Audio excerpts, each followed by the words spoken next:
Bismillahirrahmanirrahim. Waltakum minkum ummatun yad'una ilal khairi wa ya'muruna bil ma'rufi wa yanhauna 'anil munkar. Assalamualaikum warahmatullahi wabarakatuh. Hakiki di akhirat, yang benar sungguh-sungguh di akhirat. Kalau di dunia Pak ya, coba kalau luka kaki itu sebentar akan hilang, berhenti kalau dunia. Tapi kalau akhirat tidak ada Pak berhentinya. Sekali luka terus menerus, tidak akan pernah ada sembuh. Tidak ada.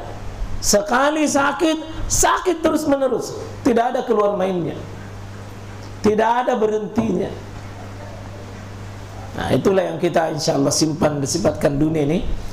Kalau Bapak terus menerus ya, terus dunia, hilang itu semangatnya ya. Nah jadi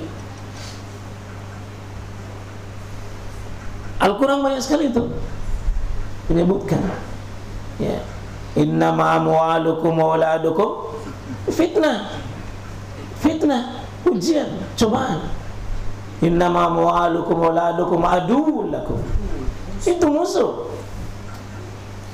ya. Ini kita mari hati-hati menyikapi ini Pak. Ini bukan teman, ini dunia, musuh kalau kita salah. Tapi kalau dia menjadi sahabat, bisa dia dijadikan teman. Teman apa? Teman untuk meraih kepentingan akhirat.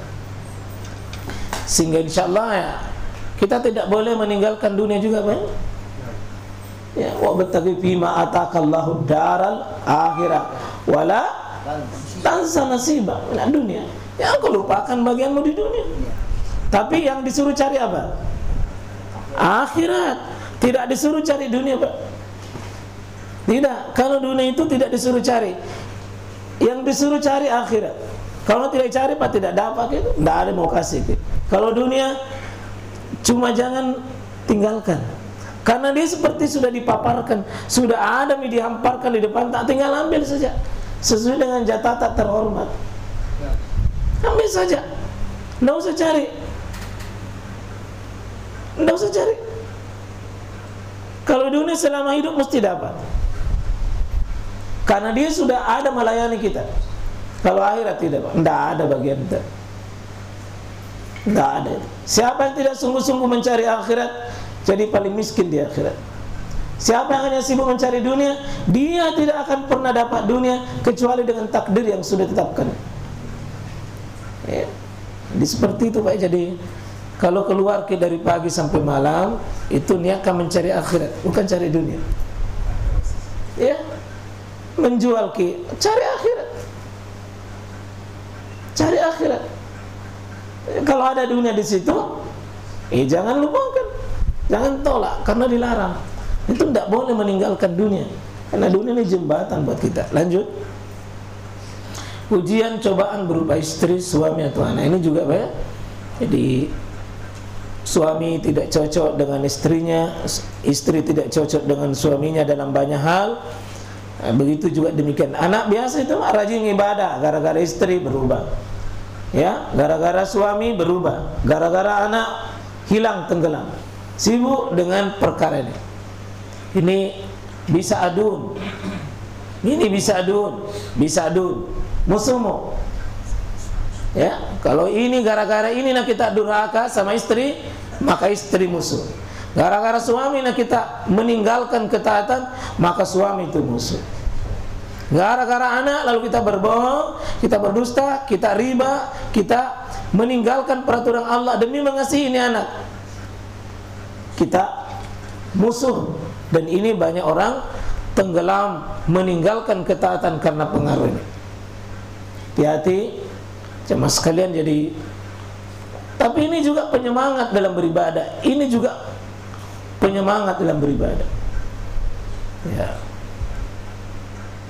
Ya kemarin kita sudah mulai pembahasan kitab Fiqhul Mar'ah atau Fiqhul Nisa, fikih khusus untuk para istri, fikihnya wanita. Ya, karena kita harus sadar wanita menurut Al-Quran di posisinya paling banyak disorot 3. 1 posisinya istri, 2 posisinya sebagai ibu, dan 3 posisinya wanita yang ada di masyarakat. Itu wanita karir. Kalau ibu-ibu berkarir, ibu bekerja dari pagi sampai sore, itu urutan ketiga itu dalam kesuksesan wanita. Tapi tidak ada kesuksesan wanita tertinggi kalau dia berhasil mendampingi suaminya. Itu kesuksesan paling tertinggi. Seluruh kesuksesannya wanita menjadi wanita soleha mendampingi suaminya. Tidak ada di atasnya. Tidak ada prestasi wanita yang paling tertinggi yang bisa menyelamatkan dirinya di dunia di akhirat melebihi sabar dan ikhlasnya dia. Dia sukses menjadi seorang istri. Itu urutan ibu, urutan kedua. Di mana dia berperan terhadap anaknya. Itu urutan kedua. Urutan ketiga, nah itu karir. Nah, cuma kita sedihkan sebagian orang, lama dia sekolah, lama dia kuliah, hanya untuk menjadi karir. Maka itu artinya mempersiapkan urutan yang rendah. Kenapa tidak sekolah, kenapa tidak kuliah untuk menuntut ilmu menjadi bagaimana istri yang bisa lulus dengan suaminya. Karena itu kalau ada urutan istri, urusan suamiku, urusan anakku, urusan pekerjaanku, pilih urusan terpenting untuk suamiku. Ya, bukan saya doktrin ini karena saya suami. Tidak. Itu begitu arahan Quran. InsyaAllah jemaah sekalian, jangan dia menjadi cobaan. Lanjut.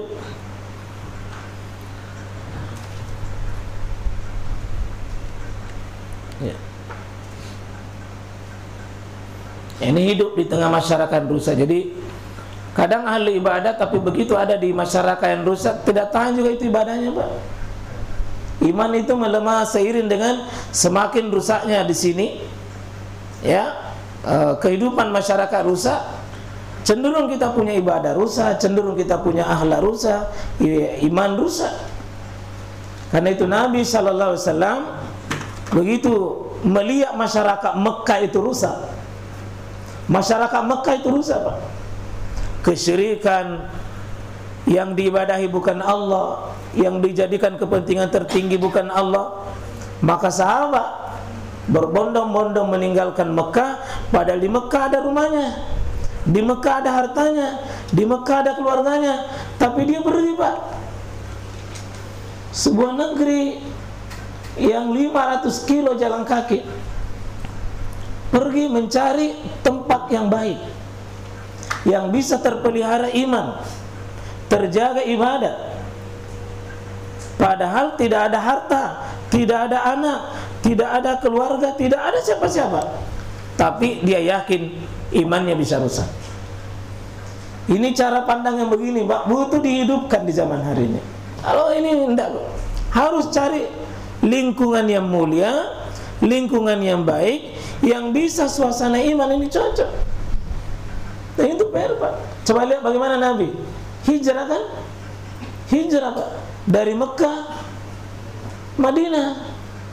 Jadi tidak lama insya Allah, Pak, kita akan ini, kita hijrah ke Oncongloy, kita hijrah ke Lapar. Ya, tapi ini hijrahnya masih bagus karena bisa jadi kembali ke sini. Bisa. Kalau Nabi enggak, begitu kembali nyawa taruhanmu, ya, hartamu habis. Nah, kalau ini tidak, masih sedikit hijrahnya lunak. Tapi mesti, Pak, minimal kalau belum bisa, coba lihat, Pak, rumah kan kita punya rumah. Kita yang setel itu, kalau ada siaran televisi apa dan rumah yang jelek, hentikan itu. Karena dia menjadi bibit racun. Racun iman kita di rumah.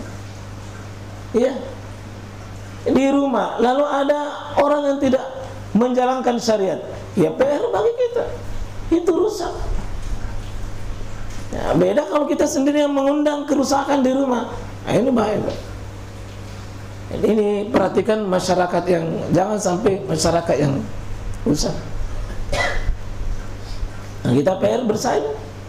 Karena itu tidak mungkin mau menjadi masyarakat yang baik kalau tidak dimulai rumah yang baik. Iya, tidak mungkin rumah yang baik kalau tidak dimulai dari suami istri yang baik. Jangan lupa subscribe ya.